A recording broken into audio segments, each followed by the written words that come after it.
Mon nom est Jean-Philippe Gervais. Je suis économiste agricole principal chez Financement agricole Canada. Mon rôle chez FAC est d'effectuer des analyses économiques sur les marchés agroalimentaires pour le bénéfice de nos clients et aussi de guider les perspectives d'affaires chez FAC.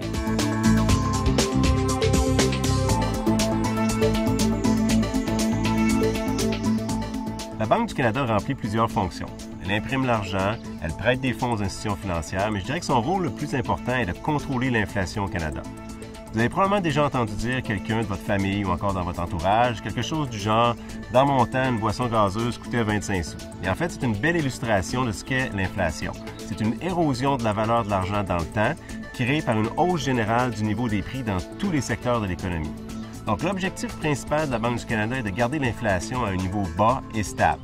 D'avoir une inflation basse permet aux entreprises et aux consommateurs de savoir que l'argent qu'ils gagnent aujourd'hui conservera sa valeur demain.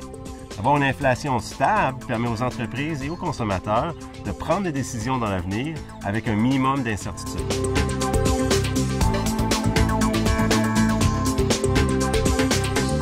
La Banque du Canada ne contrôle pas l'inflation proprement dit. Ça leur reviendrait à fixer les prix directement dans l'économie. Ce qu'elle fait, c'est qu'elle contrôle un instrument qui est le taux de financement à un jour, c'est-à-dire le taux d'intérêt pour le prêt à la plus petite échéance. Donc, lorsqu'elle augmente le taux de financement à un jour, ça influence tous les taux d'intérêt dans l'économie. Et elle change ce taux de financement à un jour 8 fois par année à des dates prédéterminées. Donc, lorsque la Banque du Canada anticipe que l'inflation sera supérieure à sa cible de 2 %, elle augmente le taux de financement à un jour, ce qui cause une augmentation des taux d'intérêt dans l'économie et ce qui donne un incitatif aux entreprises à diminuer leur emprunt et à épargner davantage. Ça leur réduit le niveau d'activité économique et réduit l'inflation vers la cible de 2 % de la Banque. Dans le cas contraire, lorsque l'inflation est inférieure à la cible de 2 % de la Banque du Canada, celle-ci diminue le taux de financement d'un jour, cela diminue les taux d'intérêt dans l'économie, incite les entreprises et les consommateurs à emprunter un peu plus davantage et donc fait rouler l'économie un petit peu plus vite, augmente donc le taux d'inflation vers le niveau cible de 2 %.